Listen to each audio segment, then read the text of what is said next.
je m'appelle Pierre de Gaëtan Njikam. D'accord. Donc, je suis d'origine africaine, plus précisément né au Cameroun et à Bordeaux depuis une trentaine d'années, donc un Bordelais d'adoption et de cœur. Okay. Et j'ai travaillé pendant près de 20 ans avec Alain Juppé, d'abord dans son cabinet, et ensuite j'ai été son adjoint chargé du quartier Bordeaux-Maritime.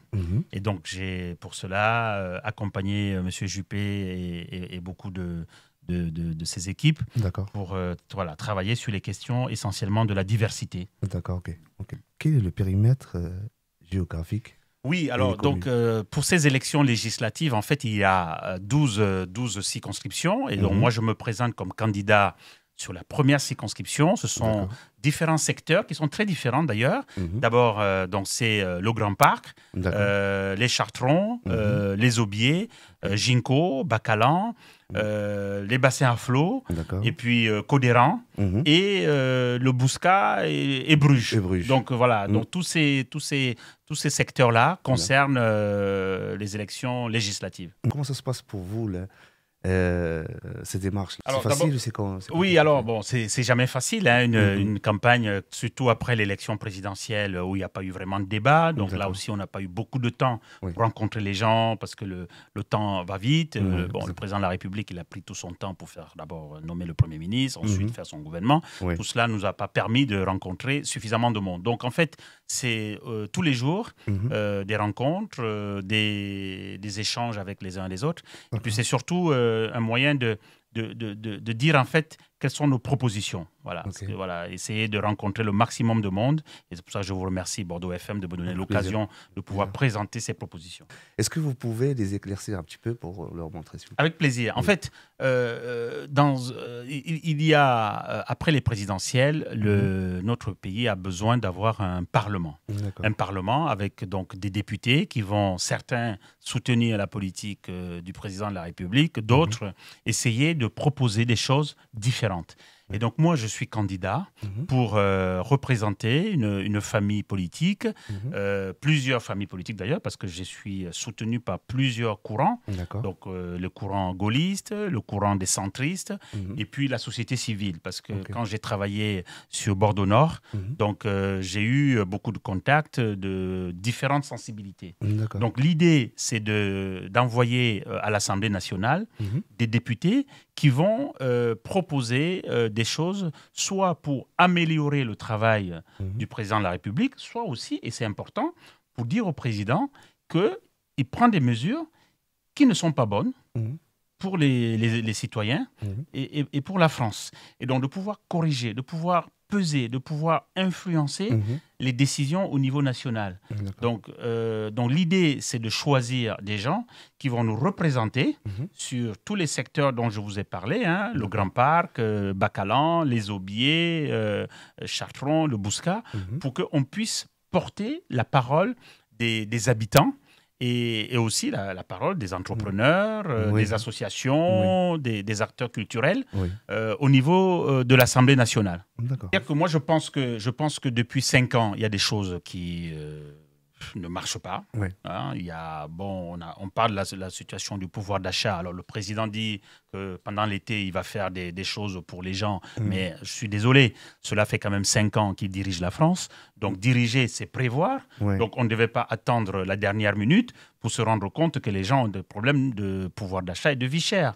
Les problèmes d'insécurité, bon, tout le monde parle des problèmes d'insécurité, mais il faut savoir pourquoi il y a des problèmes d'insécurité depuis près de 30 ans. Donc, ça veut dire qu'il faut essayer de trouver des solutions. Et les solutions, il faut les trouver avec les habitants. Tout le monde parle de l'immigration, etc. Mais les gens, ils racontent des histoires. C'est quoi vos propositions, par exemple, par rapport à l'insécurité? Alors, moi, d'abord, je rappelle que j'ai été maire de Bordeaux-Nord. Donc, j'ai travaillé à Bacalan, j'ai travaillé aux Aubiers, etc. La première chose, c'est d'impliquer les habitants, parce que tout le monde veut vivre en sécurité. Tout le monde veut avoir une tranquillité. Donc, première chose, il ne faut pas stigmatiser les gens. Il faut responsabiliser les familles. Il faut travailler avec la police municipale, la police nationale, la préfecture, les associations de prévention, pour essayer de faire en sorte qu'il y ait un contrat de façon à ce qu'on puisse bien identifier les problèmes, bien cibler les gens, effectivement, qui foutent le bordel. Et, en général, c'est une extrême minorité qui, en fait, pollue la vie de la grande majorité, et on mélange tout le monde. Donc, la première chose, c'est ça. Donc, moi, je veux, effectivement, en matière de sécurité, d'abord, bien qu'on identifie les problèmes, et ensuite, qu'il y ait une vraie volonté politique pour solutionner les problèmes. Donc, cela veut dire aussi pouvoir donner les moyens à la justice pour que la justice puisse faire son travail. Parce qu'en général, on attrape, effectivement, un délinquant ou une personne qui a commis des incivilités, mais on met tellement du temps pour juger, parce qu'il n'y a pas suffisamment de moyens. Et ensuite, même quand on les juge et qu'on les amène effectivement en incarcération, parfois, le résultat est pire que quand ils sont allés en prison. Donc, ce qui veut dire effectivement qu'il faut suffisamment de place, il faut du suivi, etc., etc. Il n'y a pas suffisamment de place, etc. Donc, voilà. Et donc, envoyer un signal d'abord aux familles, ensuite, accompagner ces familles-là pour qu'effectivement, ils puissent prévenir la délinquance. Donc, cela veut dire qu'il faut quand même s'en préoccuper. Et puis, lorsqu'il faut sanctionner les gens, on les sanctionne sans stigmatiser personne. D'accord. Et par rapport à tout ce qui est, tout ce qui est augmenté, maintenant, c'est devenu très cher. Les pauvres, ils trouvent beaucoup de difficultés pour, pour se nourrir, pour se loger. Il n'y a pas assez de travail. C'est quoi vos priorités, monsieur? Alors moi, j'ai plusieurs priorités. D'abord, je pense qu'il faut savoir que les gens, ils veulent travailler. D'accord, Les gens, ils veulent travailler. Tout le monde considère que le travail, c'est la dignité. Ça nous éloigne aussi des mauvaises choses. Et donc, il faut créer les conditions pour que les gens puissent trouver du travail. Et ceux qui trouvent du travail, ceux qui donnent du travail, ce sont les entreprises. Là, on parle de niveau national. Au niveau national et au niveau local. Et au niveau local, nous avons la chance d'avoir dans tous ces quartiers et dans tous les secteurs dont je vous ai parlé, des gens qui veulent créer des entreprises. Alors, qu'est-ce qu'on fait pour qu'ils payent moins d'impôts quand ils créent une entreprise? Qu'est-ce qu'on fait pour qu'ils n'aient pas beaucoup de normes qui leur prennent vraiment les paperasses, etc., les démarches administratives, etc. Donc, il ne faut pas faire des demi-mesures. Voilà, il faut vraiment soutenir les gens qui veulent créer. Ensuite, il faut que les jeunes puissent avoir des formations qui sont adaptées au marché de l'emploi. Donc, c'est le cas de la restauration, de l'hôtellerie, du tourisme, des bâtiments et travaux publics. Le secteur culturel, c'est important. Il faut valoriser ça. Mais on fait pas grand-chose. Ici en France, j'ai remarqué qu'il n'y a pas beaucoup de choses par rapport à tout ce qui est culturel. Non, parce qu'on fait la culture de papa. On fait vraiment on fait semblant. Moi, je crois qu'il faut prendre des mesures fortes. Les gens, ils veulent entreprendre. Il faut aider les gens qui veulent entreprendre parce que tout le monde veut vivre dignement de son travail. De son travail, exact. Mais d'abord, ces auditeurs, parce que vous savez, je vous ai dit que j'avais beaucoup travaillé avec Alain Juppé sur les questions de la diversité, donc les questions effectivement de vivre ensemble, les questions de cohésion sociale, de cohésion républicaine. Donc le premier message, c'est d'abord que nous devons être fiers de vivre en France. Nous devons nous sentir français ou amoureux de la France, ce qui ne nous enlève rien de notre histoire d'émigration, de nos origines, etc. Et donc, je crois que c'est important qu'on se sente fier d'être de Bordeaux, de Codéran, du Bouscat, de Bruges. C'est une belle ville. Et voilà. Et donc, voilà, il faut qu'on soit fier d'être girondin. Et donc, première chose, vraiment, c'est la confiance. Deuxième message, je pense que nous devons aussi avoir le souci de participer. Il faut participer à la vie citoyenne. Je pense qu'on est en démocratie et donc il faut que les téléspectateurs, les auditeurs de Bordeaux FM s'impliquent pendant ces élections. Donc c'est le 12 et le 19 juin. Moi j'ai besoin effectivement pour porter ces priorités-là, pour essayer d'envoyer un message de la diversité dans la politique, pour faire en sorte que les choses puissent bouger sur tous les sujets, les mobilités, la situation des gens qui souffrent, des gens qui ont des préoccupations, les problèmes de logement, voilà, les problèmes de logement, de travail. C'est un grand problème. Et le logement, et ça concerne tout le monde. Ça concerne aussi des gens qui travaillent et qui ne peuvent pas aujourd'hui se loger décemment. Ça concerne aussi les personnes âgées qui ont un problème de revenus. Donc tous ces problèmes-là, moi j'ai envie, avec mon expérience, de porter ces sujets-là. Et donc c'est pour ça que j'ai besoin de leur soutien. Alors, sur le terrain, c'est compliqué sur le terrain. Alors, sur le terrain, c'est compliqué d'abord parce que moi, je n'ai pas de grands étendards nationaux. Le problème que vous retrouvez, c'est parce que vous n'êtes pas trop connu, vous voulez dire? Mais non, en fait, je ne suis pas connu de tout le monde. Voilà. Donc, je suis connu un peu sur Bordeaux, Bordeaux-Nord. Mais tous les jours, on a besoin de connaître des gens. On a besoin de ceux qui parlent de moi. Et donc, tous les jours, donc ce matin, par exemple, j'étais au marché de Codéran. Cet après-midi, je serai au jardin public et au parc bordelais. Donc demain, je serai au Grand Parc.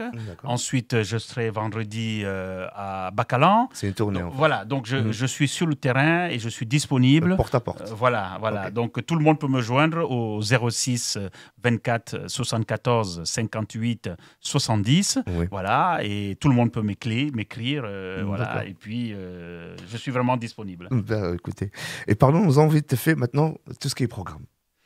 Alors, on a plusieurs idées. On a plusieurs idées qu'on a essayé de mettre sur notre document. D'abord, la question de comment on fait pour réduire cette vie qui est très chère. D'accord. Donc, cette vie qui est très chère, cela suppose qu'il faut faire en sorte qu'on baisse quand même, que le litre d'essence soit 1,50 €. Carburant, carburant. 1,50 €.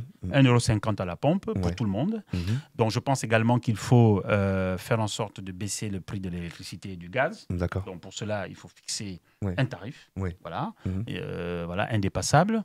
Je pense également qu'il faut, comme je disais, il faut soutenir les jeunes qui veulent créer des entreprises. Parce que ce n'est pas la fonction publique qui va résoudre tous les problèmes d'emploi. Donc, il faut faciliter la création. Il faut donner un coup de pouce. Mais surtout, la jeunesse, maintenant, s'intéresse plus à la création d'une entreprise. Mais par contre, on ne les aide pas suffisamment. Donc, il faut dire, par exemple, chaque jeune dans les quartiers qui veut créer une entreprise, on va lui donner minimum 10 000 €. Voilà, pour créer sa petite PME, etc. Donc, deuxième chose... Il y a Adi qui fait ça aussi, je pense, l'association. Oui, mais c'est pas suffisant. C'est pas suffisant parce qu'il tire les...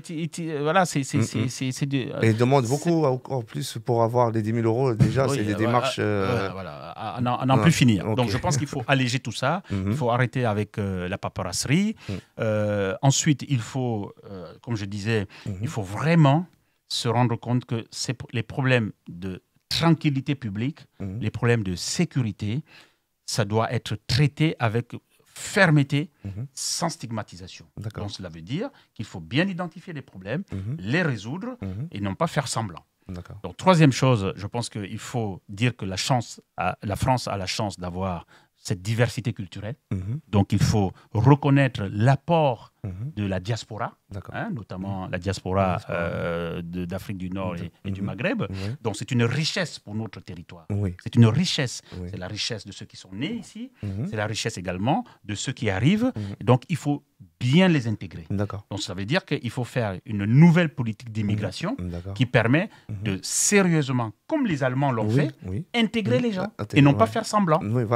Donc les gens doivent respecter les valeurs de la République, mais une fois qu'ils respectent les valeurs de la République, on doit les accompagner à l'école, dans les pratiques de leur culte, parce qu'il faut respecter la liberté religieuse, mais également dans l'emploi. Voilà. Donc tout cela, ça suppose une vraie politique vraiment d'accompagnement et non pas faire semblant. Bon, on a également un sujet qui concerne quand même la situation de nos aînés, de nos aînés et de nos familles. C'est la situation matérielle de nos personnes âgées. Je pense qu'aujourd'hui, nous avons à côté de nous des gens qui ont besoin, parce qu'ils ont un certain âge, qu'on puisse là. Et moi, je l'ai fait. C'est grâce à moi que la maison des anciens combattants, qui est l'espace hommage qui est rue de la Rousselle à Bordeaux, c'est moi qui l'ai initié du temps de Juppé. Super. Et oui, ouais. et oui. Et ça restait la preuve. Oui. Donc voilà, donc tout ça, il faut pas simplement dire les choses. Comment ça a été voilà. Comment ça a été à cette période, Alain Juppé? Mais en cette période, en fait, on se baladait et on avait vu qu'il y avait quelques de nos anciens dans la ville, des anciens combattants. D'accord. Et puis Alain Juppé m'a dit, mais voilà, mais qu'est-ce qu'on peut faire? Il faudrait qu'on aille les voir. J'ai dit, mais non. Il ne s'agit pas simplement d'aller les voir. Il faut qu'on leur propose quelque chose.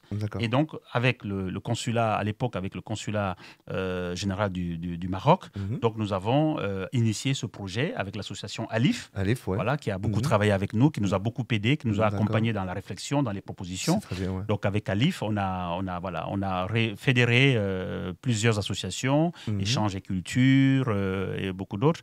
Et avec le consulat du Maroc, à l'époque, on a lancé ce programme. Et donc, voilà, on a essayé de faire des choses concrètes. Voilà. C'est très bien. Je vous dis que vous avez 1 minute devant la France. Qu'est-ce que vous allez leur dire? Mais d'abord, je pense que nous devons être fiers d'être français, ou en tout cas de vivre en France, ou en tout cas d'avoir les relations avec la France. C'est un pays d'accueil. C'est un pays où nous devons, en tant que politique, faire davantage, faire plus. Faire d'abord plus pour notre jeunesse, celle qui est née en France, celle qui arrive en France pour faire ses études. Nous devons leur donner de l'espoir. Nous devons être également attentifs à nos personnes âgées, à ceux qui ont également des problèmes en situation de handicap et qui ne peuvent pas tout faire. Et donc pour cela, je souhaite que vous puissiez faire confiance à quelqu'un comme moi qui a été aux côtés d'Alain Juppé, qui a eu une expérience, qui a travaillé pour nos communautés et au-delà de nos communautés pour l'intérêt général. Donc, je souhaite que le 12 et le 19 juin, donc dès le 12 juin, que vous puissiez d'abord me faire confiance et puis parler autour de vous pour que voilà, tout le monde puisse voter en la faveur de quelqu'un qui porte aussi la diversité culturelle en politique.